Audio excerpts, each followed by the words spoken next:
चलिए देखते हैं आनंद सर रोशन आनंद सर का बिहार कर्मचारी चयन आयोग पटना द्वारा आयोजित BSSC द्वितीय इंटर स्तरीय संयुक्त प्रतियोगिता परीक्षा विज्ञापन संख्या 2223 है। इनका ज्ञान बिंदु GS एकेडमी का बुक है बिहार SSC का। इसमें हम लोग आज सेट नंबर 12 देखेंगे। उससे पहले एक मोटिवेशनल सुन लेते हैं। ना तमन्ना है सितारों की, ना तमन्ना है सितारों की, ना चाहत है हजारों की, जब तुम जैसा दोस्त मिले तो क्या ज़रूरत है हजारों की। इसी के साथ आज का सेशन स्टार्ट करते हैं। चलिए मॉडल प्रैक्टिस सेट नंबर 12 देखते हैं।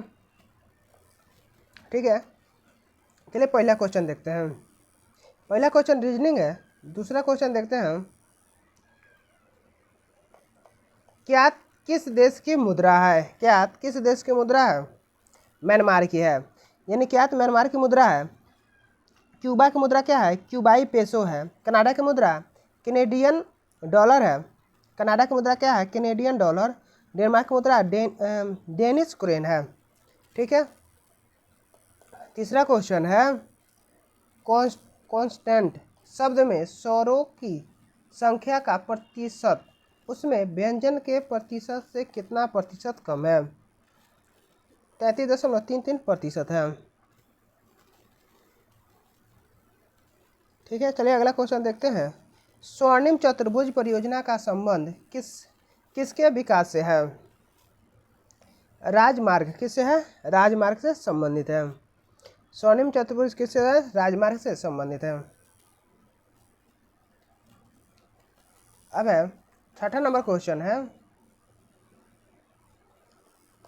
श्रीलंकाई गृह युद्ध के संदर्भ में LTTE में पहले टी का क्या अर्थ है? यानी टाइगर्स क्या है? टाइगर्स है। इसका मतलब क्या है? टाइगर्स है। यानी LTTE का अर्थ होता है लिबरेशन टाइगर्स ऑफ तमिल इलम है। क्या है? Tigers liberation tigers of Tamil इलम है। यह एक आतंकवादी संगठन है जिसमें उत्तरी और पूर्वी श्रीलंका में एक स्वतंत्र तमिल राज्य इलम की स्थापना करने की मांग की है। ठीक है, चलिए अगला क्वेश्चन देखते हैं। 7 नंबर, निम्नलिखित में से किस संविधान संशोधन अधिनियम द्वारा दिल्ली को राष्ट्रीय राजधानी क्षेत्र का दर्जा दिया गया है? के 69वां कौन है? 69वां संविधान 69वें संविधान संशोधन अधिनियम 1991 द्वारा दिल्ली को राष्ट्रीय राजधानी का क्षेत्र दर्जा दिया गया है। 69वें संविधान संशोधन द्वारा 1991 ईस्वी में संघ शासित प्रदेश दिल्ली का नाम परिवर्तित कर राष्ट्रीय राजधानी क्षेत्र किया गया है। साथ ही दिल्ली के लिए विधानसभा तथा मंत्रिमंडल की व्यवस्था की गई है। दिल्ली विधानसभा में मंत्रियों की अधिकतम संख्या 10% यानी 7 ही हो सकती है। अब 61वां संविधान संशोधन अधिनियम 1989 ईस्वी द्वारा चुनाव में मतदान के लिए निर्धारित न्यूनतम आयु को 21 वर्ष से घटाकर 18 वर्ष कर दिया गया है।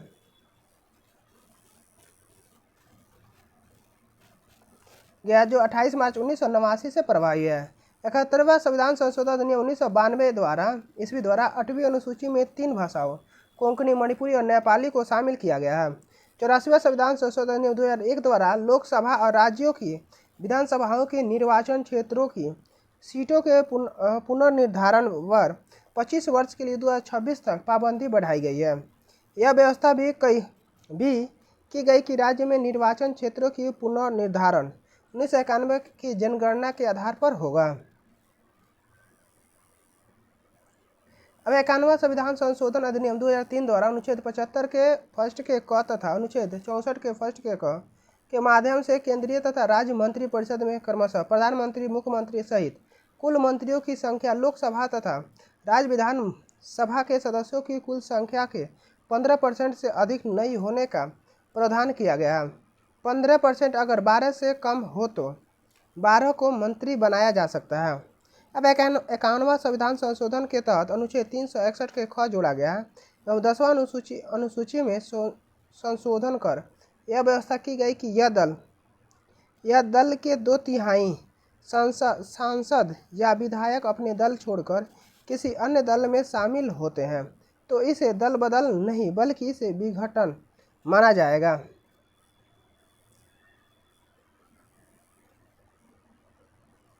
तथा सदस्य की सदस्यता समाप्त नहीं होगी। ठीक है। अब 10 नंबर क्वेश्चन है, निम्नलिखित में से कौन सा तरंग निर्वाचन में संचलन कर सकती है? कौन है? विद्युत चुंबकीय तरंगे। निवेद तरंगे जिनके संचरण के लिए भौतिक माध्यम आवश्यक नहीं होती, विद्युत चुंबकीय तरंगे कहलाती है, जैसे प्रकाश तरंगे, रेडियो तरंगे, गामा किरणें और रक्त किरणें आदि। अब 12 नंबर क्वेश्चन है, चीनी यात्री वेनसांग ने भारत का भ्रमण किया। कब किया था? हर्षवर्धन के शासनकाल में, यानी 629 ईसा पूर्व में वेनसांग भारत आया था। वो लगभग 15 वर्षों तक भारत में रहा था। अगला क्वेश्चन देखते हैं।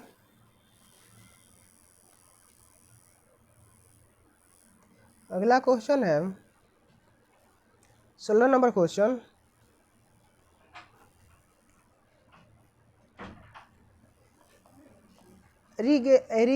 रिगेलमैन स्केल या प्रयोग निम्नलिखित में से किसके घनत्व मापन में होता है?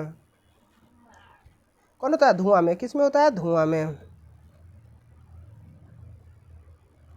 यानी रिगेलमैन स्केल का प्रयोग धुआं के घनत्व को मापने में होता है। दूध का घनत्व लैक्टोमीटर द्वारा मापा जाता है। कृत्रिम मौसम उत्पन्न करने वाला यंत्र साइटोट्रॉन है। अब बादलों की दिशा एवं गति को मापने वाला यंत्र नेफोस्कोप है कहलाता है। चलिए अगला क्वेश्चन देखते हैं। 18 नंबर,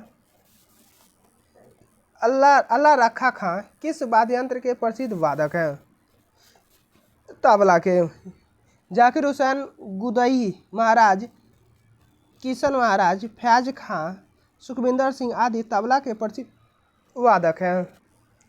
चलिए अगला क्वेश्चन देखते हैं। 20 नंबर क्वेश्चन है। 21 नंबर, संसद के सत्रावसान की घोषणा किसके द्वारा की जाती है? राष्ट्रपति के द्वारा। संसद के सत्रावसान किसके द्वारा किया जाता है? संसद के सत्रावसान की घोषणा राष्ट्रपति द्वारा की जाती है। संसद के किसी सत्र का समाप्त होना सत्रावसान कहलाता है। सत्रावसान राष्ट्रपति द्वारा घोषित किया जाता है तथा स्थगन पीठासीन अधिकारी द्वारा घोषित किया जाता है। भारत में साधारणतः वर्ष में 3 बार संसद के सत्र आयोजित होते हैं। पहला बजट सत्र फरवरी से मई, मानसून सत्र जुलाई से सितंबर, शीतकालीन सत्र नवंबर से दिसंबर तक। अब संसद के 2 सत्रों के मध्य किसी भी स्थिति में 6 माह से अधिक का अंतराल नहीं होना चाहिए। संविधान का अनुच्छेद 85 के फर्स्ट व्यवस्था करता है कि राष्ट्रपति समय समय पर संसद का अधिवेशन बुलाएगा। संसद का सत्र राष्ट्रपति तभी बुलाता है जब प्रधानमंत्री या कैबिनेट उसे इससे संबंधित सलाह दे। राष्ट्रपति का अभिभाषण लोकसभा के चुनाव के पश्चात पहले सत्र की शुरुआत पर एवं प्रत्येक वित्तीय वर्ष के पहले सत्र की शुरुआत पर राष्ट्रपति दोनों सदनों को संयुक्त रूप से संबोधित करते हैं। अब लेम डक सत्र यह नहीं लोकसभा के गठन से पूर्व वर्तमान लोकसभा का अंतिम सत्र होता है। वर्तमान लोकसभा के वे सदस्य जो नई लोकसभा हेतु निर्वाचित नहीं हो पाते हैं लेम डक कहलाते हैं।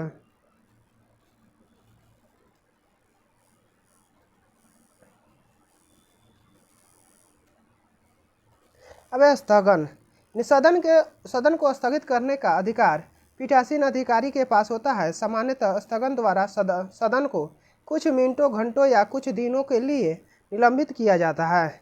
अब विघटन से तात्पर्य सदन के कार्यकाल की समाप्ति से है। अनुच्छेद 85 के 2 के ख राष्ट्रपति की यह शक्ति प्रदान करता है कि वह लोकसभा का विघटन कर सकेंगे। अब 23 नंबर क्वेश्चन है, प्रथम विश्व युद्ध में अमेरिका कब शामिल हुआ था?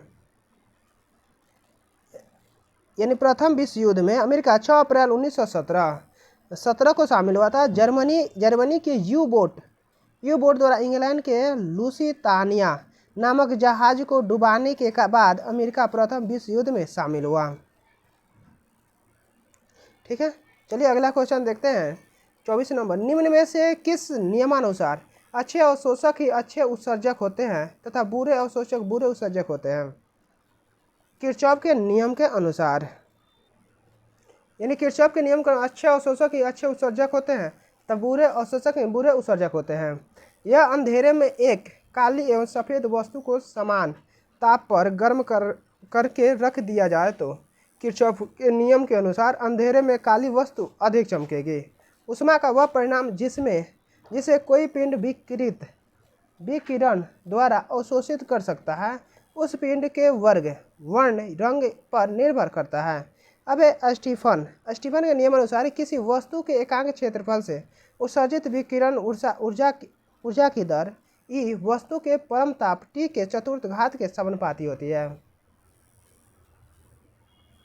अब ई प्रोपोर्शनल टी का पावर 4 ई बराबर सिग्मा टी का पावर 4, जहाँ सिग्मा स्टीफन नियतांक है।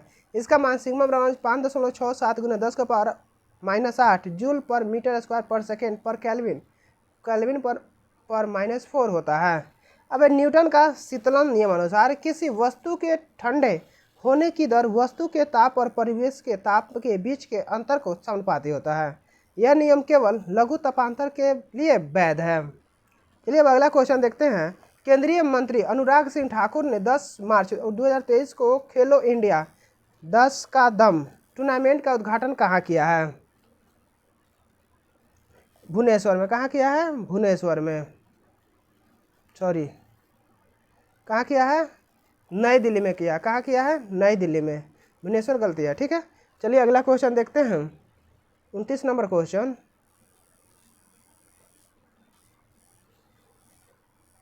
29 नंबर क्वेश्चन है, क्षोमंडल की औसत ऊंचाई कितनी होती है? क्षोमंडल की औसत ऊंचाई कितना? इनमें से कोई नहीं। क्षोमंडल की औसत ऊंचाई 13 किलोमीटर है। क्षोमंडल की औसत ऊंचाई कितना है? 13 किलोमीटर है। हमारे वायुमंडल 5 परतों में विभाजित है जो पृथ्वी की सतह से आरंभ होती है और ये क्षोमंडल, सप्ताह मंडल, मध्य मंडल, आयन मंडल और बाह्य मंडल एवं बहिर्मंडल होता है। क्षोमंडल के बारे में जानते हैं। यह वायुमंडल की सबसे महत्वपूर्ण परत है। इसकी औसत ऊंचाई 13 किलोमीटर है तथा यह ध्रुव के निकट 8 किलोमीटर तथा विषुवत वृत्त पर 18 किलोमीटर ऊंचाई तक है। इस संस्तर में प्रत्येक 165 मीटर की ऊंचाई तक तापमान 1 डिग्री सेंटीग्रेड घट जाता है।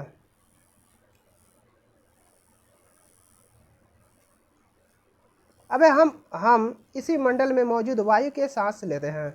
मौसम की लगभग सभी घटनाएं जैसे वर्षा, कुहरा, ओलावर्षण इसी परत के अंदर होती है। अब है समताप मंडल। क्षोमंडल में ऊपर का भाग समताप मंडल कहलाता है। यह लगभग 50 किलोमीटर की ऊंचाई तक फैला है। यह परत बादलों एवं मौसम संबंधी घटनाओं को लगभग मुक्त होती है।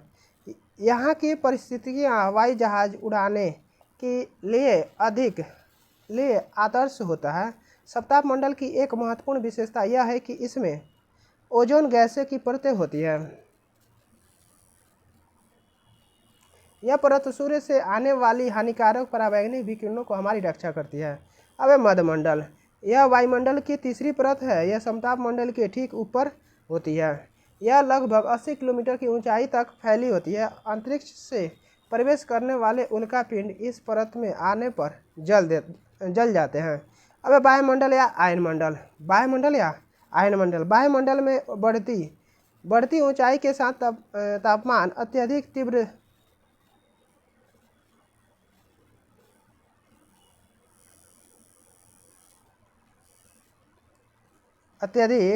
आयनमंडल पर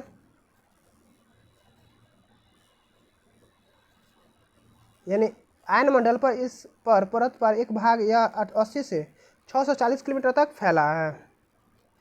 अब रेडियो संचार के लिए इस परत का उपयोग होता है। वास्तव में पृथ्वी से प्रसारित रेडियो तरंग इस परत द्वारा पुनः पृथ्वी पर परावर्तित कर दी जाती है। अब बहिर्मंडल के बारे में जानते हैं। वायुमंडल की सबसे ऊपरी परत को बहिर्मंडल के नाम से जाना जाता है। यह वायु की पतली परत होती है। हल्की गैस जैसे हीलियम एवं हाइड्रोजन यहीं से अंतरिक्ष में तैरती रहती है। ठीक है। 33 नंबर क्वेश्चन, निम्न में से किस रेलवे स्टेशन में दुनिया का सबसे लंबा प्लेटफॉर्म है? कहाँ है? श्री रुद्धा सिद्धारूढ़ा स्वामी जी हुबली स्टेशन। ठीक है। यह 1507 मीटर यानी 15.7 किलोमीटर लंबा प्लेटफॉर्म नंबर 8 को दुनिया का सबसे लंबा रेलवे प्लेटफॉर्म का दर्जा दिया मिला है। अब अगला क्वेश्चन देखते हैं 35 नंबर, विश्व व्यापार संगठन का मुख्यालय कहाँ है? जिनेवा में स्थित है। विश्व व्यापार संगठन का मुख्यालय कहाँ है? जिनेवा में स्थित है। यानी विश्व व्यापार संगठन का मुख्यालय जिनेवा स्विट्जरलैंड में स्थित है। विश्व व्यापार संगठन की स्थापना 1 जनवरी 1995 को हुआ था।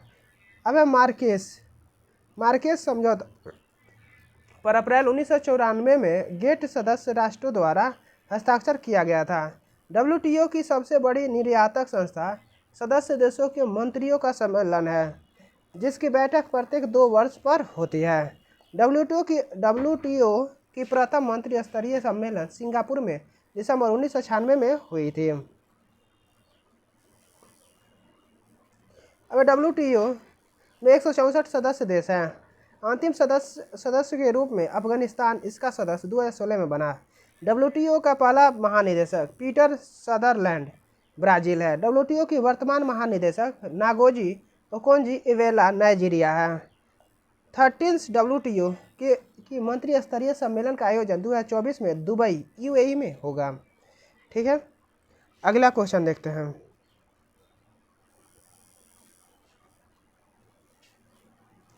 36 नंबर है क्वेश्चन, भारतीय संविधान के भाग 18 में अनुच्छेद 352 से लेकर 360 तक आपात संबंधी उपबंध दिया गया है। भारतीय संविधान में 3 प्रकार के आपातकाल की व्यवस्था की गई है। पहले राष्ट्रीय आपात 352।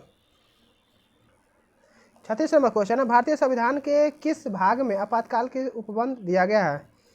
किसमें दिया? 18। किसमें दिया है? आपात उपबंध भाग 18 में दिया गया है। चलिए उसके बारे में देखते हैं। यानी भारतीय संविधान के भाग 18 में अनुच्छेद 352 से 360 तक आपात संबंधी उपबंध दिया गया है। भारतीय संविधान में 3 प्रकार के आपातकाल की व्यवस्था की गई है। पहला राष्ट्रीय आपात अनुच्छेद 352, राष्ट्रपति शासन अनुच्छेद 356, वित्तीय आपात अनुच्छेद 360।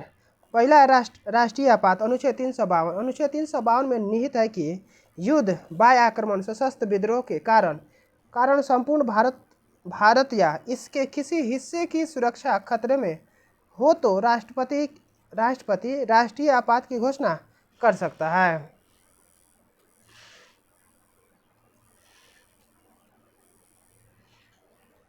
अब मूल संविधान में सशस्त्र विद्रोह की जगह आंतरिक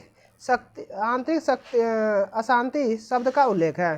44वां संविधान संशोधन अधिनियम 1978 द्वारा आंतरिक अशांति की जगह सशस्त्र विद्रोह शब्द जोड़ा गया था। राष्ट्रीय आपात की घोषणा राष्ट्रपति मंत्रिमंडल की लिखित सिफारिश पर ही कर सकते हैं। राष्ट्रीय आपातकाल की उद्घोषणा जारी होने के 1 माह के भीतर संसद के दोनों सदनों द्वारा अनुमोदित होना आवश्यक है। अब किंतु आपातकाल की उद्घोषणा ऐसे समय में होती है जब लोकसभा का विघटन हो गया हो अथवा लोकसभा का विघटन 1 माह के समय में बिना उद्घोषणा के अनुमोदन के हो गया हो। तब उद्घोषणा लोकसभा के पुनर्गठन के बाद पहली बैठक से 30 दिन तक जारी रहेगी, जबकि इस बीच राज्यसभा द्वारा इसका अनुमोदन कर दिया गया हो। यदि संसद के दोनों सदनों से इसका अनुमोदन हो गया हो तो आपातकाल 6 माह तक जारी रहेगा तथा प्रत्येक 6 माह में संसद के अनुमोदन से इसे अनंत काल तक बढ़ाया जा सकता है। अभी तक राष्ट्रीय आपात की घोषणा 3 बार की जा चुकी है। पहला 1962, 1971, 1975 में। दूसरा है राष्ट्रपति शासन 356। राज्यों में संवैधानिक तंत्र की विफलता के आधार पर राष्ट्रपति शासन 2 आधारों पर लगाया जाता है। पहला अनुच्छेद 356 के अनुसार राष्ट्रपति को प्राप्त राज्यपाल की रिपोर्ट के आधार पर। दूसरा अनुच्छेद 365 के अनुसार सरकार के निर्देशों का राज्य सरकार द्वारा पालन करने की असमर्थता। राष्ट्रपति शासन की उद्घोषणा 2 माह तक लागू रहती है। अगर 2 माह के भीतर संसद के दोनों सदनों अलग अलग साधारण बहुमत से किसी अनुमोदन कर देते हैं तो यह घोषणा 6 माह के लिए बढ़ जाती है। प्रत्येक 6 महीने में संसद की मंजूरी द्वारा राष्ट्रपति शासन को अधिकतम 3 साल तक के लिए बढ़ाया जा सकता है। वित्तीय आपातकाल अनुच्छेद 360। भारत की वित्तीय अस्थायित्व अथवा साख के खतरे के कारण वित्तीय आपातकाल लगाया जाता है।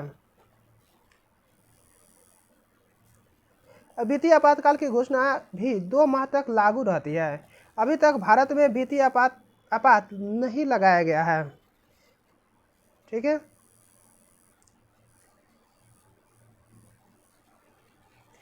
अब अगला क्वेश्चन है 39 नंबर।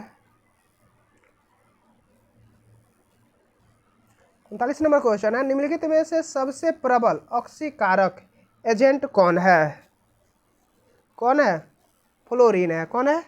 फ्लोरीन। अब उपरोक्त में से सबसे प्रबल ऑक्सीकारक एजेंट फ्लोरीन है।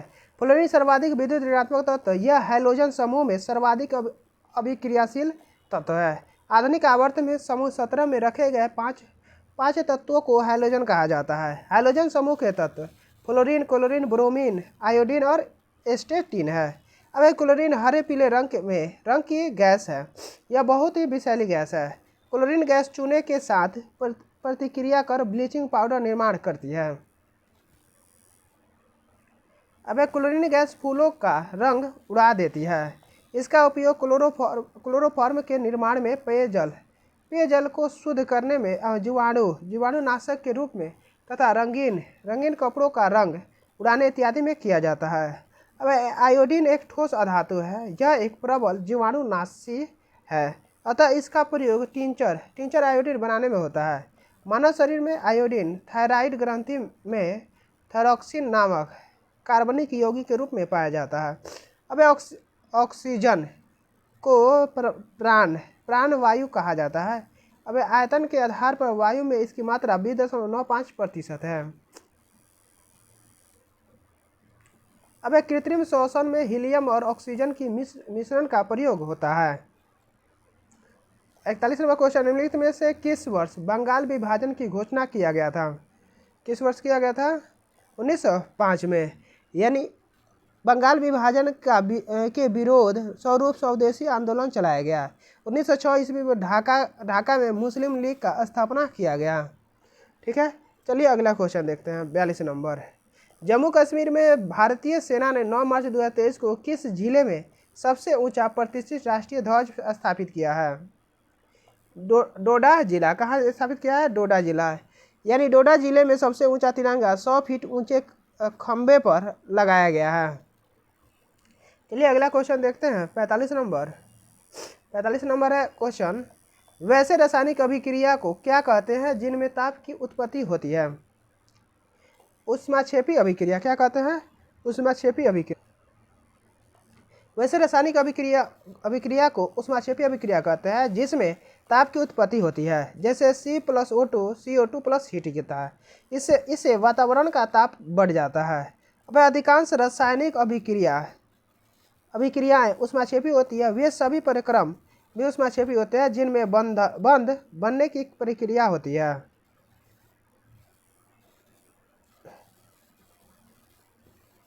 अब रासायनिक अभिक्रिया केमिकल रिएक्शन, जब एक या एक से अधिक पदार्थ या तत्व आपस में क्रिया करके नए पदार्थ का निर्माण करते हैं तो इस क्रिया को रासायनिक अभिक्रिया कहते हैं। जो पदार्थ रासायनिक अभिक्रिया में भाग लेकर पदार्थ का निर्माण करते हैं उन्हें अभिकारक एवं रासायनिक अभिक्रिया के फलस्वरूप जो नए पदार्थ बनाते हैं उन्हें प्रतिफल या उत्पाद कहते हैं। अब रासायनिक अभिक्रिया निम्न प्रकार की होती है। संयोजी अभिक्रिया, ऐसी अभिक्रिया जिनमें 2 या 2 से अधिक अभिकारक मिलकर एक नए उत्पाद निर्माण करता है। 2Mg+O2 2MgO होता है। वियोजन या अपघटन अभिक्रिया, ऐसे रासायनिक अभिक्रिया जिनमें कोई एकल अभिकर्मक टूटकर छोटे छोटे उत्पादों का निर्माण करता है, इसे वियोजन अभिक्रिया कहते हैं। अब कैल्शियम कार्बोनेट CaCO3 करेगा CaO+CO2 के साथ। कैल्शियम कार्बोनेट, कैल्शियम ऑक्साइड और कार्बन डाइऑक्साइड। अब इनके गुण मूल यौगिक के गुण से बिल्कुल भिन्न होते हैं। विस्थापन अभिक्रिया देखते हैं। डिस्प्लेसमेंट रिएक्शन ऐसे रासायनिक अभिक्रिया जिनमें किसी यौगिक में उपस्थित किसी परमाणु या परमाणुओं के समूह को किसी दूसरे परमाणु द्वारा विस्थापित कर दिया जाता है, विस्थापन अभिक्रिया कहलाता है। या फिर लोहा CuSO4 copper sulphate, FeSO4 ferrous sulphate से कॉपर है। अब उत्क्रमणीय अभिक्रिया जिन अभिकारकों के उत्पाद बनने के बाद उत्पादों से पुनः अभिकारक भी बनाया जाता है, ऐसे उत्क्रमणीय अभिक्रिया कहते हैं। यह अभिक्रिया एक साथ दोनों ही दिशाओं अग्र व पश्च चलती रहती है, जैसे 3Fe+4H2O Fe3O4+4H2 है। ऐसे अभिक्रिया को ऐसे चिन्ह द्वारा दर्शाया जब दोनों दिशाओं में विक्रिया की गति बराबर हो जाती है तो इसे रासायनिक साम्य की अवस्था कहते हैं। अनुत्क्रमणीय अभिक्रिया ऐसे अभिक्रिया जो केवल एक ही दिशा की ओर अग्रसर होती है उसे अनुत्क्रमणीय अभिक्रिया कहते हैं। जैसे potassium chlorate, potassium chloride, oxygen gas ताप बढ़ाने पर लगभग सभी अभिक्रियाओं का वेग बढ़ता है। अब ऊष्माक्षेपी अभिक्रिया जिन अभिक्रिया में ऊर्जा अवशोषित होती है उन्हें ऊष्माक्षेपी अभिक्रिया कहते हैं। उदाहरण है प्रकाश संश्लेषण C6CO2 + 6H2O, सूर्य का प्रकाश C6H12O6 + 6O2 है। 47 नंबर क्वेश्चन है मंगल पांडे का संबंध किस नेटिव इन्फेंट्री से था? मंगल पांडे का संबंध 34वीं बंगाल नेटिव इन्फेंट्री से था जो 29 मार्च 34वीं बंगाल नेटिव यानी 29 मार्च 1857 को मंगल पांडे ने बैरकपुर में गाय की चर्बी मिले कारतूसों को मुंह से काटने से मना कर दिया तथा उन्होंने लेफ्टिनेंट बाग एवं मेजर ह्यूमस को गोली मार दी। 8 अप्रैल 1857 को मंगल पांडे को फांसी दे दिया गया और 1857 को ये विद्रोह के समय बैरकपुर में कमांडर। चलिए अब 48 नंबर क्वेश्चन देखते हैं। नेपाल के तीसरे उपराष्ट्रपति के रूप में किसे चुना गया है? किसे? राम सहाय प्रसाद यादव को। ठीक है, करंट अफेयर से देख लीजिएगा। चलिए अगला क्वेश्चन देखते हैं। 49 नंबर एक व्यक्ति मैथ है। चलिए अगला देखते हैं 51 नंबर क्वेश्चन। 51 नंबर है निम्न में से किस राज्य में राज्यसभा सदस्यों की संख्या न्यूनतम है? किसका है? कर्नाटक है। किसका है? कर्नाटक है। प्रश्न अनुसार कर्नाटक राज्य में राज्यसभा सदस्यों की संख्या सबसे कम है। राज्यसभा में सदस्यों की संख्या महाराष्ट्र में 19, तमिलनाडु में 18, बिहार में 16 तथा कर्नाटक में 12 है। सबसे अधिक राज्यसभा सदस्यों की संख्या उत्तर प्रदेश में 31 है। वर्तमान में राज्यसभा सदस्यों की संख्या 245 है। राज्यसभा एक अस्थायी सदन है जो कभी भी भंग नहीं होती है। इसके सदस्यों का कार्यकाल 6 वर्ष का होता है। इसके 1/3 सदस्य प्रत्येक 2 वर्ष बाद सेवानिवृत्त हो जाते हैं।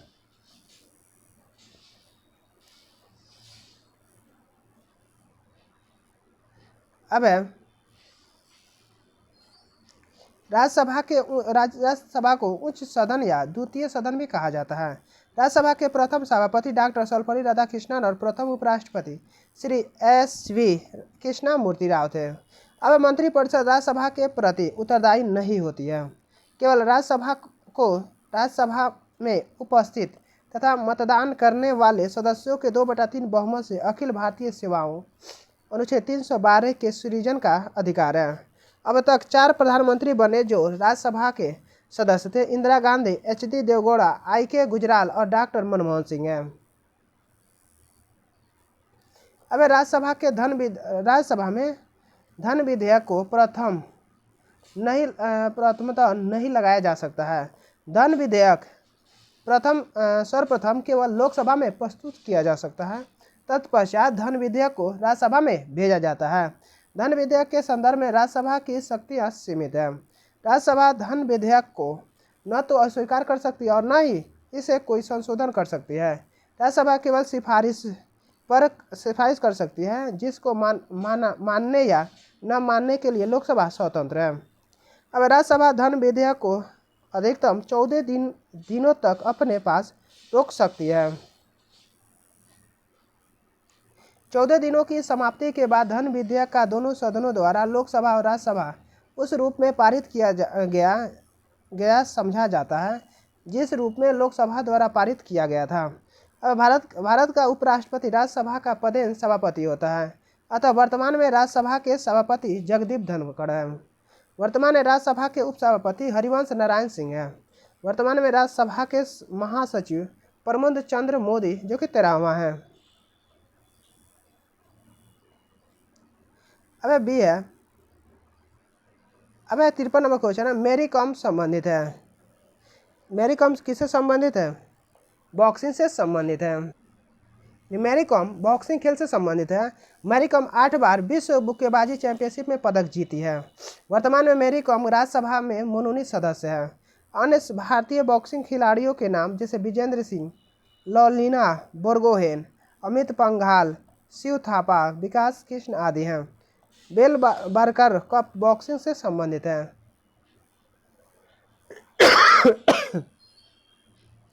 अब है कुश्ती खिलाड़ी के नाम बजरंग पुनिया, विनेश फोगाट, अंशु मलिक, साक्षी मलिक आदि हैं। तीरंदाजी खिलाड़ी के नाम आतानु दास, बी धीरज, यशदीप भोगे आदि हैं। भारोत्तोलक खिलाड़ी का नाम विकास ठाकुर, गुरदीप सिंह आदि हैं। ठीक है।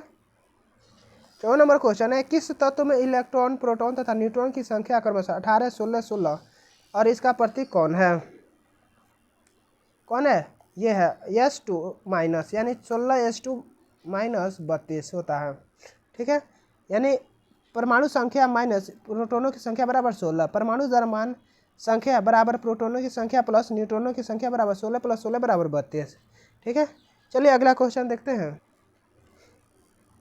कि डैश डैश और लद्दाख 2 भारतीय गंतव्य है जिन्होंने टाइम पत्रिका द्वारा जारी वर्ष 2023 के लिए विश्व के महानतम स्थानों की सूची में जगह बनाई है।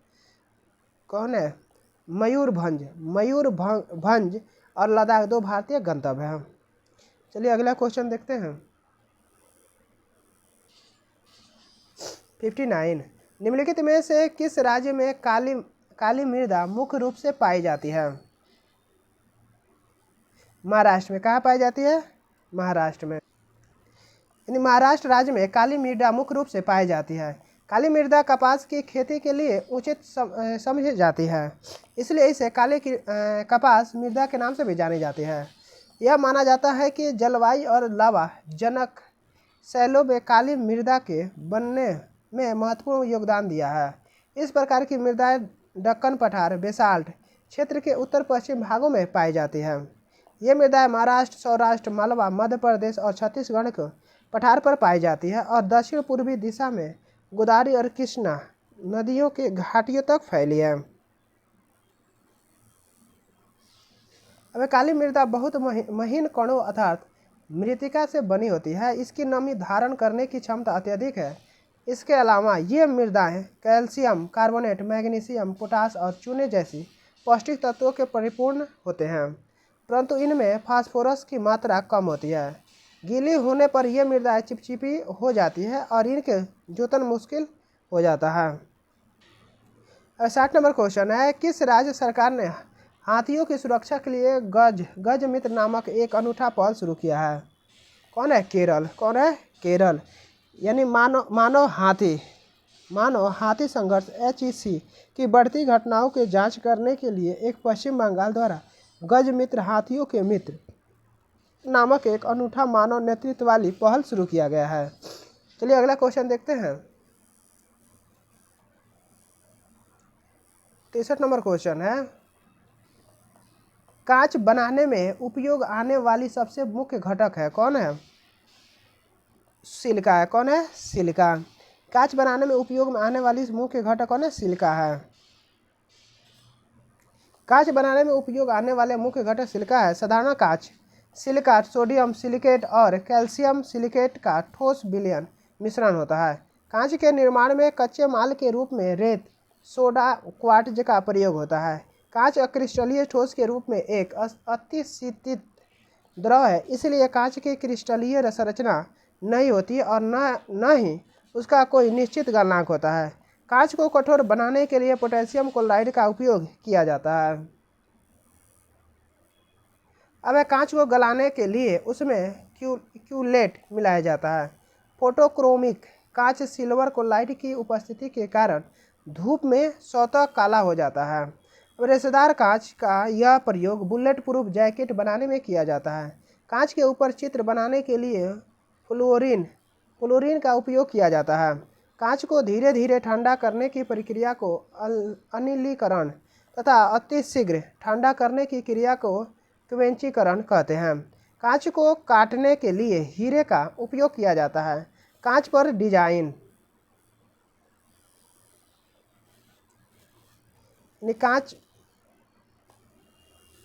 कांच को काटने के लिए हीरे का उपयोग किया जाता है। कांच पर डिजाइन इत्यादि के लिए खरोंचने हेतु हाइड्रोफ्लोरिक अम्ल और हीरे का उपयोग करते हैं। कांच पर हाइड्रोक्लोरिक अम्ल के प्रभाव से घुलनशील सिलिकेट बनता है। नोट है, जब हाइड्रोजन फ्लोराइड पानी में घुल जाता है तो इसे हाइड्रोफ्लोरिक अम्ल कहा जाता है। वे कांच के प्रकाश संगठन के उपयोग के बारे में जानते हैं। कांच संगठन उपयोग। फिल्ड कांच पोटेशियम कार्बोनेट, लेड ऑक्साइड व सिलिका है। उपयोग कैमरा, दूरबीन के लेंस व विद्युत बल्ब है। क्रूप्स कांच सीरियम ऑक्साइड और सिलिका है। धूप चश्मे के लेंस यह पराबैंगनी किरणों से होने वाली हानि से बचाता है। सोडा कांच क्या है? सोडा कांच के बारे में जानते हैं। सोडियम कार्बोनेट, कैल्शियम कार्बोनेट व सिलिका है। ट्यूबलाइट बोतलें एवं दैनिक प्रयोगों के बर्तन है। क्राउन कांच पोटेशियम ऑक्साइड, बेरियम ऑक्साइड व सिलिका है, जो चश्मे के लेंस बनते हैं।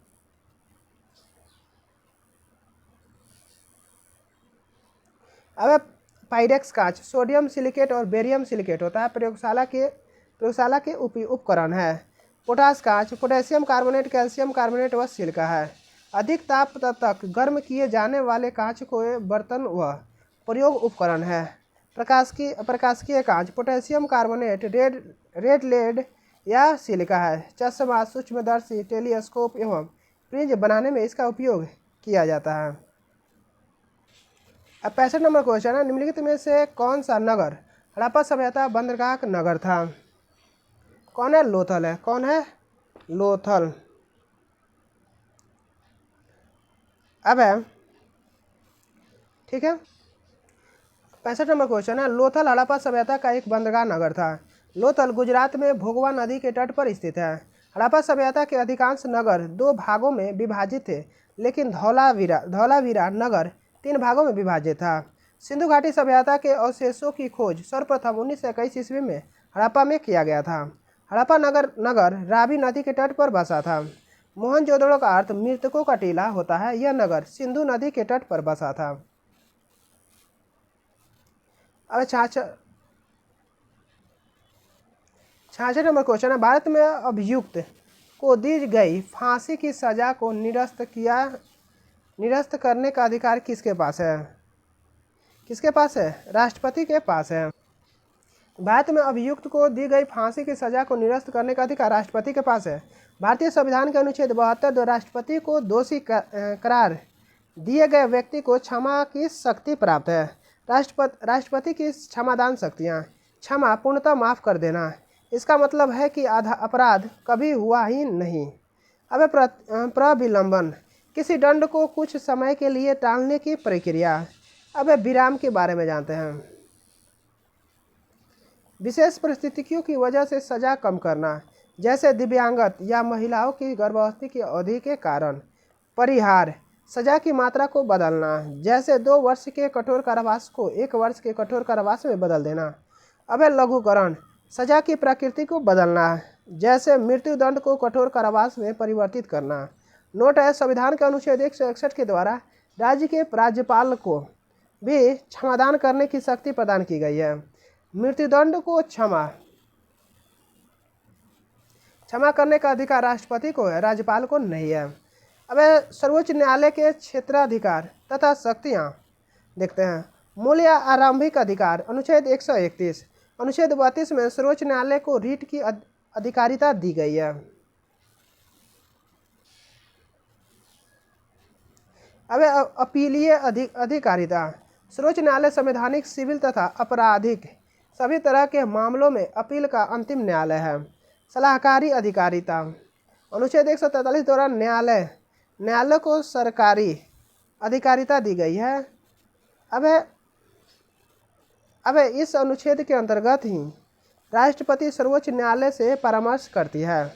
अभिलेख न्यायालय की शक्तियाँ। अनुच्छेद 129 में यह प्रावधान है कि सर्वोच्च न्यायालय अभिलेख न्यायालय होगा।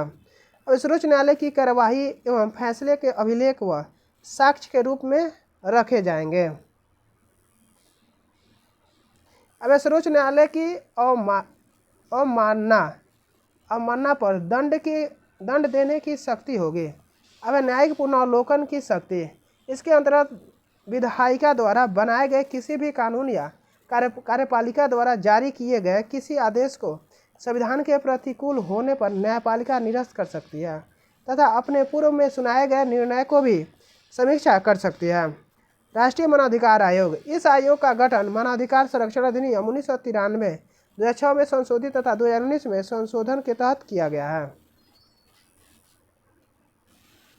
यह एक संविधान स्वायत्त निकाय है। इसके अध्यक्ष और सदस्य की नियुक्ति राष्ट्रपति द्वारा प्रधानमंत्री के नेतृत्व में गठित 6 सदस्यीय समिति की सिफारिश पर की जाती है। अब इसके अध्यक्ष और सदस्यों का कार्यकाल 3 वर्ष या 70 वर्ष की उम्र जो पहले हो तब तक होता है। प्रतिवर्ष 10 दिसंबर को अंतर्राष्ट्रीय मानवाधिकार दिवस मनाया जाता है।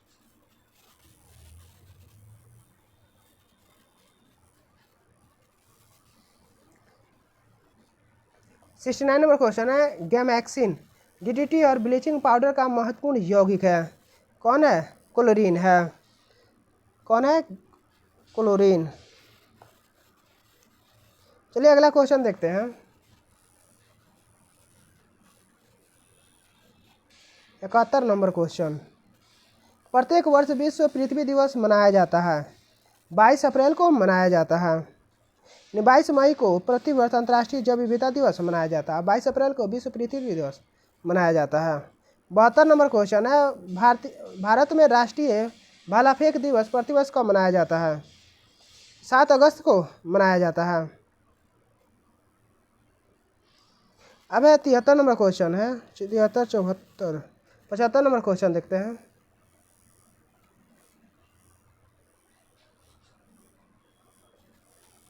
पचहत्तर नंबर क्वेश्चन है, नई आर्थिक नीति कब घोषित की गई थी? 24 जुलाई 1991 को। कब की गई थी? 24 जुलाई 1991 को। नई आर्थिक नीति 24 जुलाई 1991 को घोषित की गई थी। वर्ष 1991 में आर्थिक संकट का सामना करने के लिए भारत सरकार ने कई आर्थिक सुधार कार्यक्रम आरंभ किए, जिसे नई आर्थिक नीति के नाम से जाना जाता है। अब 24 जुलाई 1991 को तत्कालीन प्रधानमंत्री पीवी नरसिम्हा राव द्वारा घोषित की गई कि इस नई औद्योगिक नीति ने देश में वृहद आर्थिक सुधारों के लिए एक प्रक्रिया की शुरुआत की है। आर्थिक सुधारों को 3 विस्तृत घटक निम्नलिखित हैं। अब नई आर्थिक नीति। उदारीकरण की नीति। उद्योगों और व्यापारी के लिए लाइसेंसिंग के स्थान पर उदारीकरण की नीति। अब निजीकरण की नीति। उद्योगपतियों के लिए कोटा प्रणाली के स्थान पर निजीकरण की नीति। वैश्वीकरण की नीति। आयात तथा निर्यात के लिए परमिट के स्थान पर वैश्वीकरण की नीति। अब उदारीकरण, लिबरलाइजेशन। उदारीकरण यानी उदारीकरण का अर्थ है सरकार द्वारा लगाए गए प्रत्यक्ष या भौतिक नियंत्रण के अर्थव्यवस्था की मुक्ति।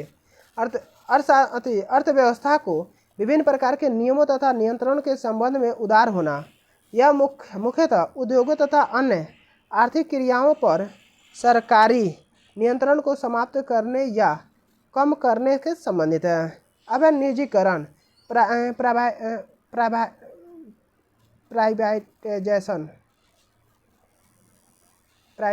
प्राइवेटाइजेशन। अब निजीकरण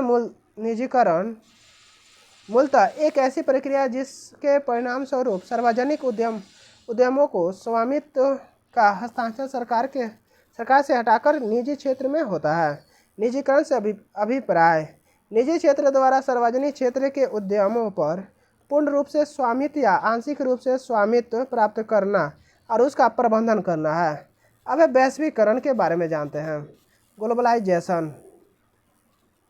वैश्वीकरण देश की अर्थव्यवस्था को विश्व की अन्य अर्थव्यवस्थाओं के साथ व्यापार, पूंजी तथा प्रौद्योगिकी के प्रवाह के माध्यम से जोड़ना है। वैश्वीकरण का व्यापक अर्थ है देश की अर्थव्यवस्था को विश्व की अर्थव्यवस्थाओं के लिए खोलना। चलिए अगला क्वेश्चन देखते हैं। 77 नंबर, स्वामी विवेकानंद ने शिकागो में विश्व धर्म संसद को कब संबोधित किया था? 1893 ईस्वी। कब किया था? 1893 में। यानी स्वामी विवेकानंद अमेरिका में शिकागो शहर में विश्व धर्म सम्मेलन हिंदू धर्म प्रतिनिधि के रूप में भाग लिया और संबोधित किए थे। 78 नंबर क्वेश्चन है, मिश्र धातु में किस अर्थ के संयोग से निष्कलंक इस्पात स्टेनलेस स्टील अचुंबकीय हो जाता है? कौन है? निकेल। क्या है? अब मिश्र धातु में निकेल पदार्थ के संयोग से निष्कलंक इस्पात स्टेनलेस स्टील अचुंबकीय हो जाता है। दो या दो से अधिक धातुओं के समांगी मिश्र धातु कहते हैं। दो शुद्ध सोने 24 कैरेट के होते हैं तथा यह काफ़ी नर्म होते हैं।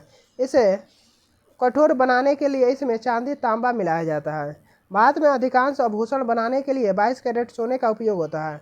इसका तात्पर्य यह है कि 22 भाग शुद्ध सोने में 2 भाग तांबा या चांदी को मिलाया जाता है।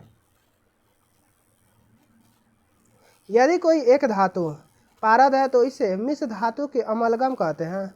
शुद्ध धातु को अपेक्षा उसके मिश्र धातु के विद्युत चालकता के गलनांक कम होता है। उदाहरण है तांबा एवं जस्ते।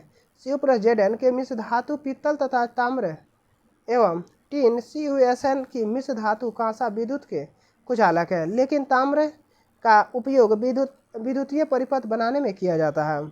सीसा एवं टीन PbOSn की मिश्र धातु सोल्डर है, जिसका गलनांक बहुत कम होता है। इसका उपयोग विद्युत तारों की परस्पर वेल्डिंग के लिए किया जाता है। अब है कार्बन 14 उपसर्ग 4a वह द्वितीय आवर्त का तत्व है। यह उपवर्ग 4a का प्रथम तत्व है। कार्बन प्रकृति में अत्यधिक मात्रा में पाए जाने वाला तत्व है। अब है कार्बन के विभिन्न अपरूपों में हीरा तथा ग्रेफाइट क्रिस्टलीय है, जबकि अन्य अक्रिस्टलीय है। हीरा कार्बन का सबसे शुद्ध व क्रिस्टलीय रूप है। यह प्रायः किम्बरलाइट पत्थर में पाया जाता है। हीरा ऊष्मा व विद्युत दोनों के कुचालक है। हीरा की कठोरता का कारण इसकी विशेष त्रिविमीय चतुष्फलकीय संरचना है।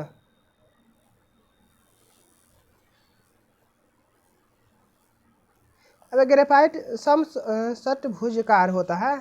इसमें sp2 संस्करण होता है, जिसके कारण इसकी संरचना समतलीय होती है और हीरे के विपरीत या मुलायम या विद्युत व ऊष्मा का सुचालक होता है।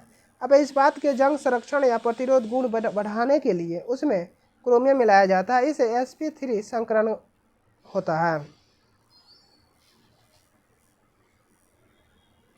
अब अगला क्वेश्चन है 81 नंबर क्वेश्चन है, भारतीय संविधान का कौन सा भाग संविधान की आत्मा कहलाता है? कौन कहलाता है? उद्देशिका। क्या है? प्रस्तावना या उद्देशिका। अब यानी संविधान के अनुच्छेद 32 संवैधानिक उपचारों का अधिकार को डॉक्टर भीमराव अम्बेडकर ने संविधान का आत्मा कहा है। और भारतीय संविधान की प्रस्तावना को ही उद्देशिका कहा जाता है। ठीक है, चलिए अगला क्वेश्चन देखते हैं। 82 नंबर रीजनिंग है। अगला क्वेश्चन है 83 नंबर। 83 चुंबकत्व पर आधारित चिकित्सकीय तकनीक है। कौन है? MRI। क्या है? MRI का पूर्ण रूप है मैग्नेटिक रेजोनेंस इमेजिंग। MRI द्वारा शरीर के अंगों का चित्र प्राप्त करने हेतु प्रबल चुंबकीय क्षेत्र तथा रेडियो तरंगों का प्रयोग होता है। ठीक है, चलिए अगला क्वेश्चन देखते हैं। 86 नंबर क्वेश्चन। 87 नंबर क्वेश्चन है, निम्नलिखित में से कौन सा देश राष्ट्र संघ का सदस्य नहीं है? कौन नहीं है? संयुक्त राज्य अमेरिका। कौन नहीं है?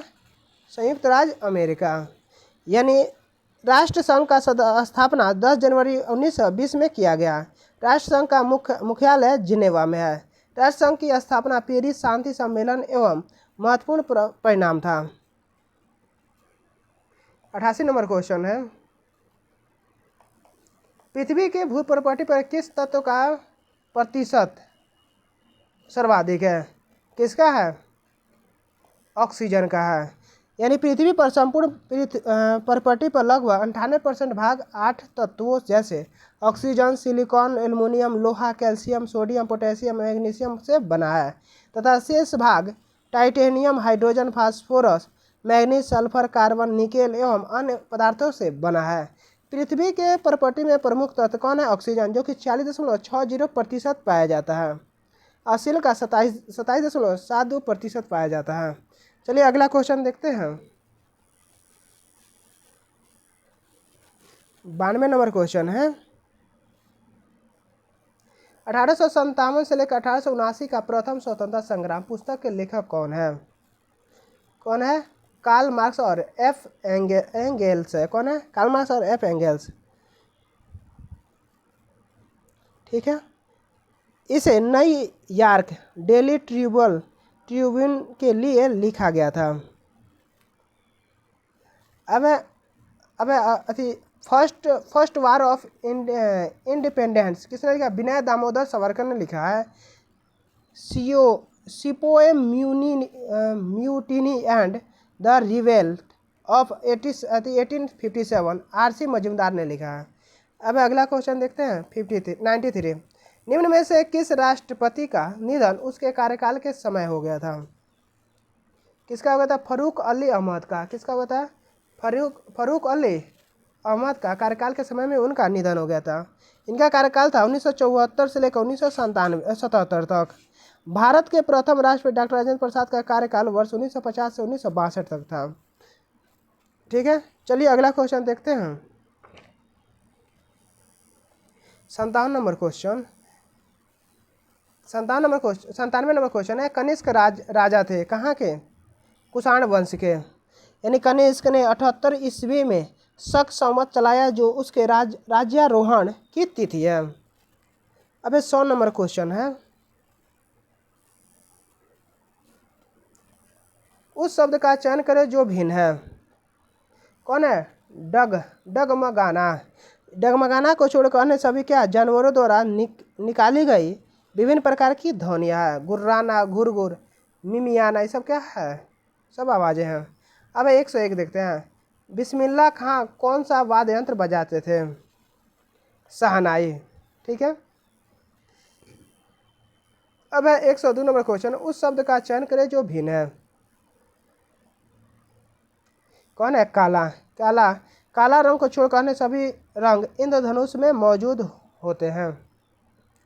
ठीक है। चलिए अगला क्वेश्चन देखते हैं। 104 नंबर क्वेश्चन, भारत के संविधान में उद्देशिका प्रस्तावना के बारे में निम्नलिखित में से कौन सा कथन सही है? उद्देशिका स्वयं न्यायालय के परिवर्तनीय नहीं है, ये सही है। ठीक है। यानी भारत के संविधान के प्रस्तावना में रखी गई उद्देशिका प्रस्तावना का संविधान निर्माण महत्वपूर्ण स्थान है। यानी उद्देशिका में उस आधारभूत दर्शन तथा राजनीतिक, धार्मिक एवं नैतिक मूल्यों का उल्लेख है। वह हमारे संविधान के आधार पर आधार स्तंभ है। उद्देशिका में जनता की भावनाएं तथा आकांक्षाएं सूक्ष्म रूप में समाविष्ट है।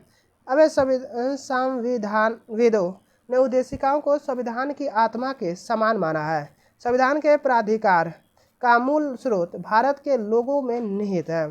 भारतीय राज्य को कल्याणकारी प्रकृति के माध्यम से नागरिकों को राजनीतिक न्याय के साथ साथ सामाजिक एवं आर्थिक न्याय की प्राप्ति सुनिश्चित करनी है।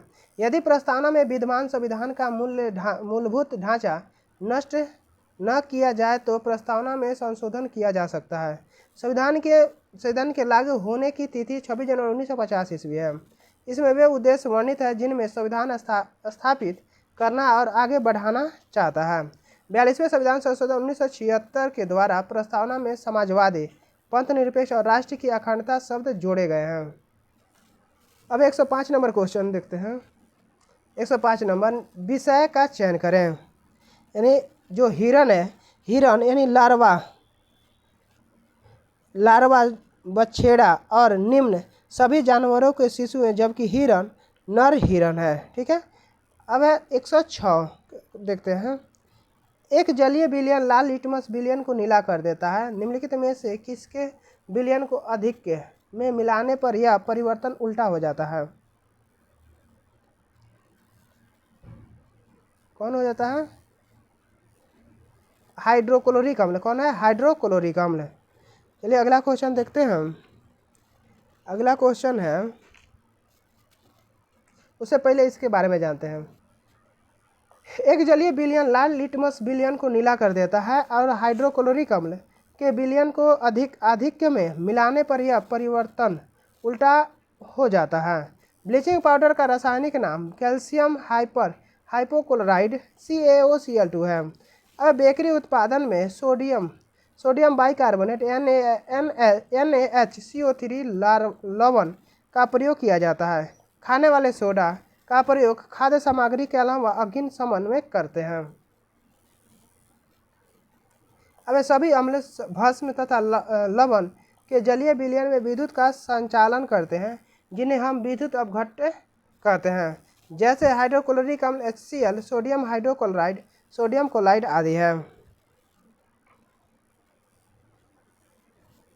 अब वैसे यौगिक जिनमें जलीय विलयन विद्युत का संचालन नहीं करते, वे विद्युत अपघट्य कहलाते हैं, यथा अल्कोहल, ग्लूकोज, यूरिया आदि है।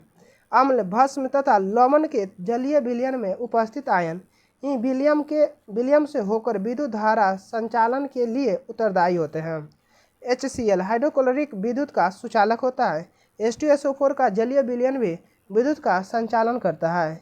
NaOH, CaOH2 आदि जलीय विलयन से भी विद्युत की धारा प्रवाहित होता है, क्योंकि NaOH, CaOH2 आदि जल में घुलकर आयन प्रदान करते हैं। ठीक है। चलिए अगला क्वेश्चन देखते हैं। 109 नंबर क्वेश्चन है, ब्रेंटलैंड रिपोर्ट जो सतत विकास के संदर्भ में है, उसका शीर्ष है क्या है? Our common future. क्या है? Our common future. यानी यह रिपोर्ट संयुक्त राष्ट्र के ब्रेंटलैंड आयोग द्वारा जारी रिपोर्ट है। अब अगला क्वेश्चन देखते हैं।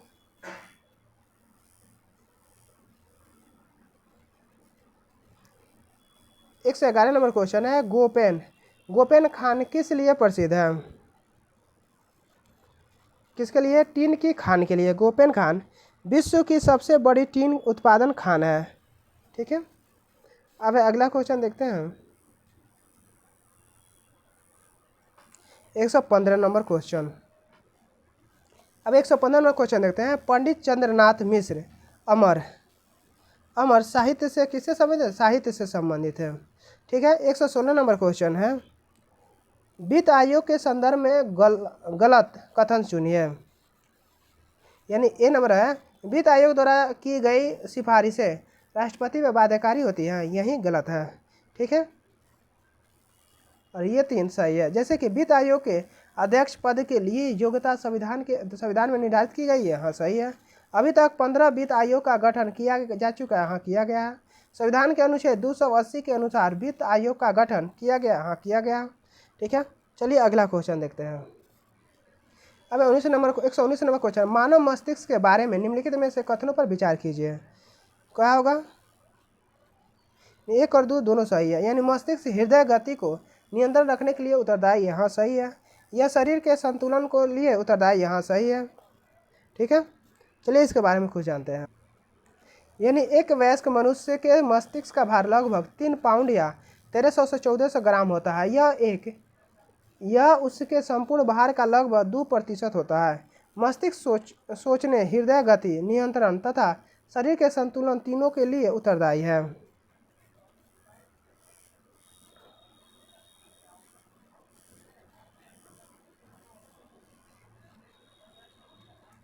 अब मस्तिष्क ब्रेन के बारे में जानते हैं। अग्र मस्तिष्क, मध्य मस्तिष्क और पश्चिम मस्तिष्क होता है।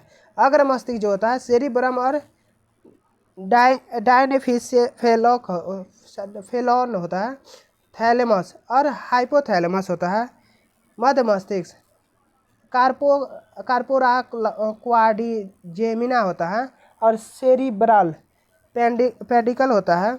पश्चिम मस्तिष्क सेरिबेलम होता है और मेड्यूला ऑब्लांगेटा होता है।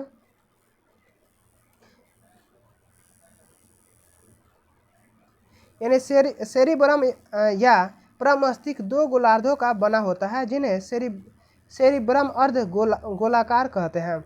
सेरिब्रम में देखने, स्पर्श करने, सूंघने अलग अलग केंद्र होते हैं। यह मनुष्य की चेतना, तर्क स्मरण क्षमता तथा बुद्धि का केंद्र होता है। इसके अधिक विकसित होने पर मनुष्य अधिक बुद्धिमान होता है। अब थैलेमस जो दर्द, ठंडा तथा गर्म को पहचानने के लिए कार्य करता है। हाइपोथैलेमस यह भूख, प्यास, ताप नियंत्रण, प्यार घृणा आदि को केंद्र होता है तथा वसा एवं कार्बोहाइड्रेट उपचायक पर भी नियंत्रण करता है। रक्तदाब, जल के उपचायक, पसीने, गुस्सा, खुशी आदि इसी के नियंत्रण में है। अब सेरिबेलम का मुख्य कार्य शरीर का संतुलन बनाए रखना है। यह शरीर के ऐच्छिक पेशियों का संतुलन पर नियंत्रण करता है। ठीक है, अगला क्वेश्चन देख। 121 नंबर क्वेश्चन, निम्नलिखित में से कौन सी पार्टी या संगठन डॉक्टर अंबेडकर द्वारा स्थापित नहीं किया गया है? कौन नहीं है? दलित समाज शोषण मुक्ति मोर्चा, ये नहीं है। जो कि यह किसके द्वारा किया गया है? डॉक्टर भीमराव अम्बेडकर द्वारा। डॉक्टर भीमराव अम्बेडकर ने 1920 में the all India depressed class federation की स्थापना किया था। 1924 में बहिष्कृत हितकारिणी सभा की स्थापना किया था। समाज समता संघ की स्थापना किए थे। ठीक है, चलिए अगला क्वेश्चन देखते हैं। 122 नंबर, अंतः शाश्वित वायु तथा उच्छ्वासित वायु में ऑक्सीजन का प्रतिशत कितना होता है? 21% और 16.4% होता है। ठीक है, चलिए अगला क्वेश्चन देखते हैं। 25 नंबर क्वेश्चन है मानव। 125 नंबर क्वेश्चन है, मानव में होने वाली वंशानुगत बीमारी डाउन सिंड्रोम किस कारण से होती है? इसके गुणसूत्र 21 के त्रिभुवन के कारण होता है। यानी डाउन सिंड्रोम कोशिका विभाजन के समय क्रोमैटिन के विसंयोजन की अनुपस्थिति के कारण गुणसूत्रों में अधिक या हानि हो तो उसे असुगणितता कहते हैं। इसमें पीड़ित व्यक्ति में 21वें गुणसूत्र की प्रति अधिक हो जाती है, अर्थात गुणसूत्रों की संख्या 46 से 47 पर में परिवर्तित हो जाती है। ठीक है, अब 27 नंबर क्वेश्चन देखते हैं। 127 नंबर, मुस्लिम लीग ने अपने किस अधिवेशन में पृथक निर्वाचक मंडल की मांग की जिसे मार्ले मिंटो सुधार में मान लिया गया? अमृतसर अधिवेशन में। किस में माना गया था? अमृतसर अधिवेशन में। यानी अमृतसर अधिवेशन 1908 में हुआ था। 1908 में ईस्वी में मुस्लिम लीग का वार्षिक अधिवेशन आगा खां के नेतृत्व में अमृतसर में हुआ। इसमें मुस्लिम लीग ने अंग्रेजी सरकार के पृथक निर्वाचक मंडल की मांग की जिसे अंग्रेजी सरकार मार्ले मिंटो एक्ट 1909 के तहत मुसलमानों को प्रदान किया। लाहौर अधिवेशन कब हुआ था? 1940 में हुआ था। अगला क्वेश्चन 128, निम्न में से किसका कार्य जड़ों द्वारा अवशोषित जल तथा खनिज लवणों को पौधे के विभिन्न भागों तक पहुंचाना है?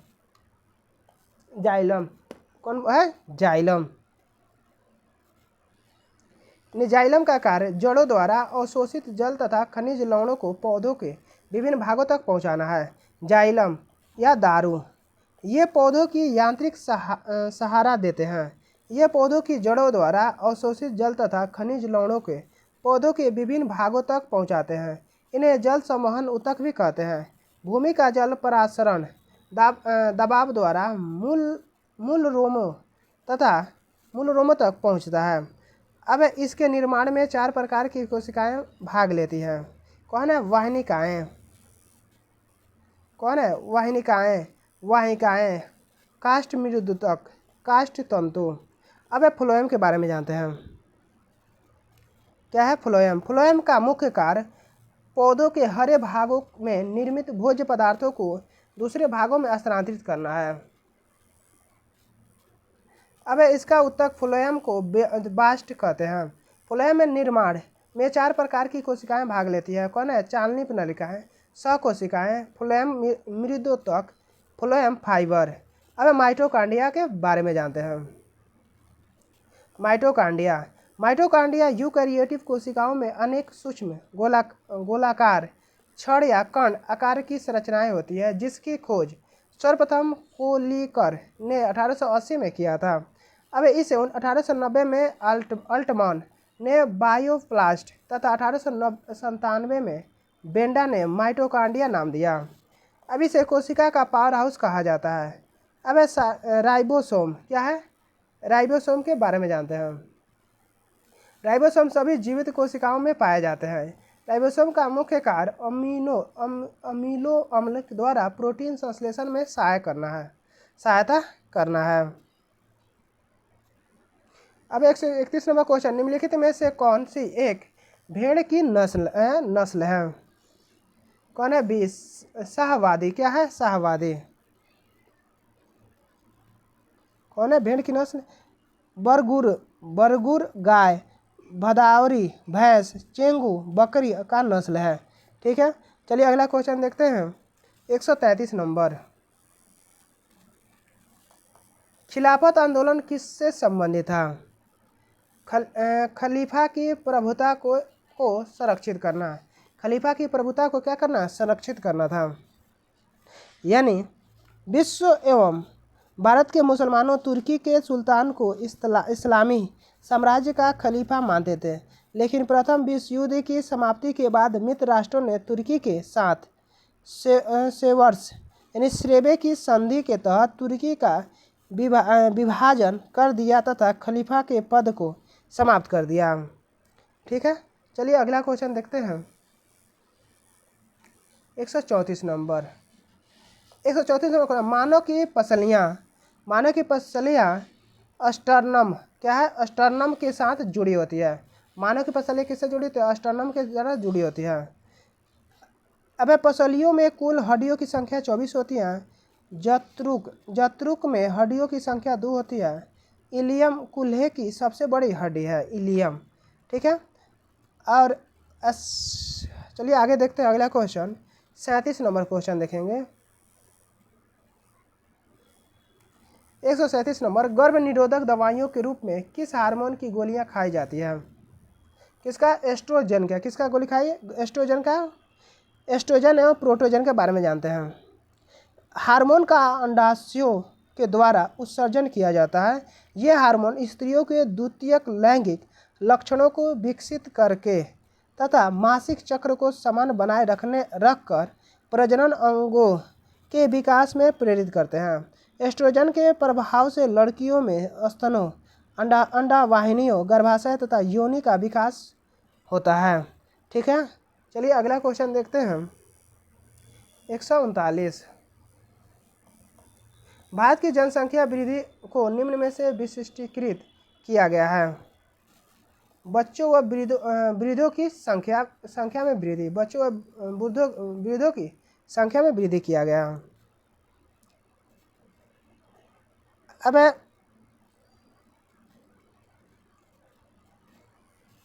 निम्नलिखित में से कौन सा विकल्प सही सुनिश्चित नहीं है?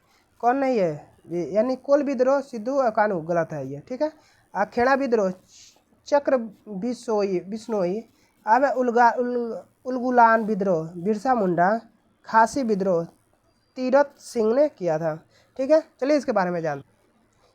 यानी कोल विद्रोह का क्षेत्र छोटा नागपुर पठार था। अब आंदोलन के प्रमुख नेता बुद्धो भगत थे। अब इस विद्रोह का स्वरूप आर्थिक और राजनीतिक था। विद्रोह के पने का सर्वप्रमुख कारण उस इलाके के जमींदार व ठेकेदारों द्वारा भूमि कर को बढ़ाना था। अब छोटा नागपुर के क्षेत्र में मुंडा, उरांव हो या महाली आदि जनजातियां निवास करती है। इन्हें मैदानी लोग कोल या कोल कहते हैं। 1831 में बुद्धो भगत के नेतृत्व में इन्होंने भीषण संघर्ष किया। इस संघर्ष में बुद्धो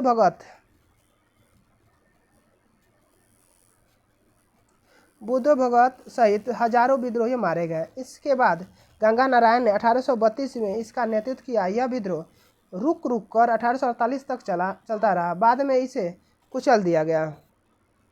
अब एक खेड़ा विद्रोह का नेतृत्व चक्र बिसोई ने किया, जो कि 1856 में राधाकृष्ण दंड सेना के नेतृत्व में सवार आंदोलन शुरू हुआ। 1824 से ब्रह्मपुत्र नदी घाटी क्षेत्र पर अंग्रेजों का अधिकार हो गया। असम व सिलहट के बीच सैन्य मार्ग स्थापित करने हेतु एक सड़क बनाने की योजना बनाई गई।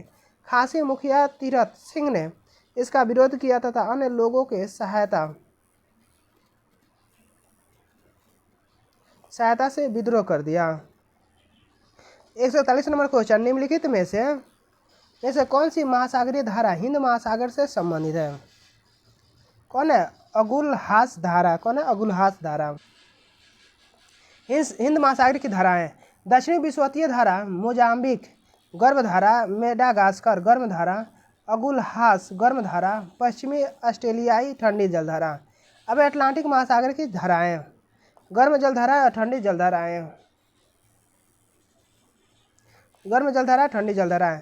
उत्तरी विषुवतीय जलधारा लेब्राडोर जलधारा, एंटीलिन जलधारा कनारी जलधारा, फ्लोरिडा जलधारा फॉकलैंड जलधारा, गल्फ स्ट्रीम जलधारा बेंगुला जलधारा, उत्तरी अटलांटिक जलधारा नॉर्वे जलधारा, दक्षिण विषुवतीय जलधारा और ब्राज़ील जलधारा। ठीक है। अब सार्गेसो सागर के जल में अटलांटिक महासागर की सर्वाधिक लवणता 37% पाई जाती है। प्रशांत महासागर की जलधारा है गर्म जलधारा और ठंडी जलधारा। चलिए देख लेते हैं। गर्म जलधारा उत्तरी विषुवतीय जलधारा क्यूरोसिवो जलधारा, उत्तरी प्रशांत जलधारा और अलास्का की जलधारा। ठंडी जलधारा के बारे में जानते हैं।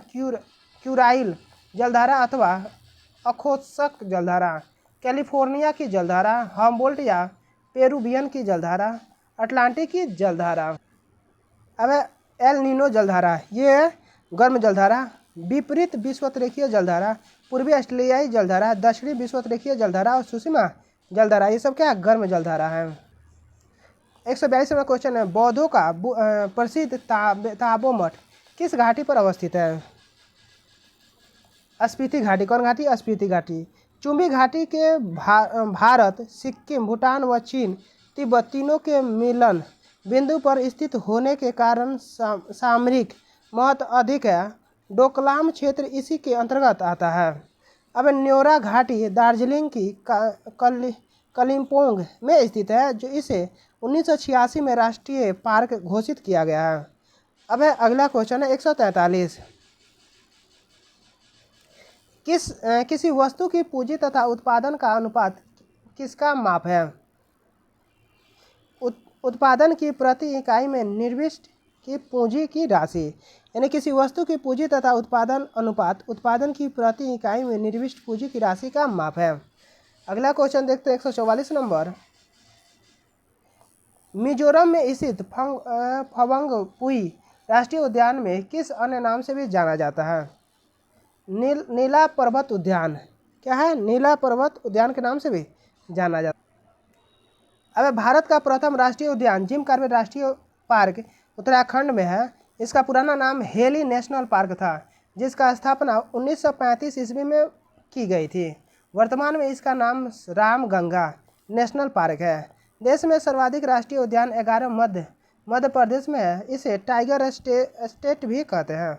भारत का सबसे बड़ा राष्ट्रीय उद्यान जम्मू कश्मीर के लेह जनपद में है। इसका नाम हिमिस है। क्या है? हिमिस है। भारत का सबसे बड़ा बाघ अभयारण्य नागार्जुन सागर आंध्र प्रदेश में है। सलीम अली राष्ट्रीय पक्षी उद्यान जम्मू कश्मीर के श्रीनगर में है। Namdapha national park Mouling national park Arunachal Pradesh में स्थित है। असम में स्थित काजीरंगा नेशनल पार्क एक सींग वाले गैंडे के लिए तथा मानस राष्ट्रीय उद्यान रॉयल बंगाल टाइगर के लिए विश्व प्रसिद्ध है। अब है कांगेर घाटी राष्ट्रीय पार्क छत्तीसगढ़ में स्थित है। कान्हा राष्ट्रीय उद्यान यहाँ बारहसिंगा निवास करते हैं, यह मध्य प्रदेश में स्थित है। राष्ट्रीय उद्यान अभ्यारण्य और राज्य, डम्फा अभ्यारण्य कहाँ है? मिजोरम में। कैमूर वन्य जीव अभ्यारण्य बिहार में है। पलामू बेतला अभ्यारण्य झारखंड में है। दालमा वन्य जीव अभ्यारण्य झारखंड में है। हजारीबाग वन्य जीव अभ्यारण्य झारखंड में है। गिर राष्ट्रीय उद्यान गुजरात में है। नल सरोवर अभ्यारण्य गुजरात में है। अब डचीगाम राष्ट्रीय उद्यान जम्मू कश्मीर में है। किश्तवाड़ा राष्ट्रीय उद्यान जम्मू कश्मीर में है। घाना पक्षी अभ्यारण्य रणथंभौर अभ्यारण्य राजस्थान में है। कुंभलगढ़ अभ्यारण्य राजस्थान में है। अबोहर अभ्यारण्य पंजाब में है। पेरियार अभ्यारण्य पाराम्बिकुलम अभ्यारण्य केरल में है। ठीक है। 145 नंबर क्वेश्चन, शून्य भेदभाव दिवस कब मनाया जाता है? 1 मार्च को मनाया जाता है। यानी 1 मार्च 2022 को संपूर्ण विश्व में शून्य भेदभाव दिवस मनाया गया है। उद्देश्य समाज में निष्पक्षता लाने, विविधता को अपनाने तथा प्रतिभा एवं कौशल को महत्व देना। अब 146 नंबर क्वेश्चन है, 54वें भारत अंतर्राष्ट्रीय फिल्म महोत्सव में सत्यजीत रे लाइफ टाइम अचीवमेंट पुरस्कार से किसे सम्मानित किया जाएगा? कौन है? Michael Douglas. कौन है? Michael Douglas. कौन है? Michael Douglas. ठीक है, चलिए आगे अगला क्वेश्चन देखते हैं। 47 नंबर, 14 अक्टूबर 2023 को भारत और श्रीलंका के बीच नौका सेवा कब तक शुरू की गई है? कब शुरू की गई है? किस कहाँ? कौन है? नागपट्टिनम के कांके संतुराई। 148 नंबर क्वेश्चन है, चंद्रयान 3 मिशन की सफलता के उपलक्ष्य में सरकार ने उसका राष्ट्रीय अंतरिक्ष दिवस कब घोषित किया है? कब किया है? 23 अगस्त को। कब किया है? 23 अगस्त को। 23 अगस्त को राष्ट्रीय चंद्रमा 3 मिशन विक्रम लैंडर और प्रज्ञान रोवर के साथ चंद्रमा की सतह पर उतरा, तो उसे 23 अगस्त को उतरा। ठीक है। अब है 149 नंबर क्वेश्चन देखते हैं। विश्व एथलेटिक्स ने इस वर्ष के एथलेटिक्स ऑफ द ईयर के लिए किसे नामित किया गया है? नीरज चोपड़ा को। किसे नामित किया गया है? नीरज चोपड़ा को। अब 150 नंबर क्वेश्चन है, FIDE वर्ल्ड जूनियर रैपिड शतरंज चैंपियन 2023 में किसने जीत हासिल की है? प्रज्ञानंद ने। किसने जीता? प्रज्ञानंद ने। सॉरी, किसने जीता किया है? रौनक साध्वी। कौन है? रौनक साध्वी ने जीत हासिल किया है। ठीक है, यहाँ पे 150 नंबर क्वेश्चन 50 समाप्त होता है। Thank you for watching. Like share and subscribe please.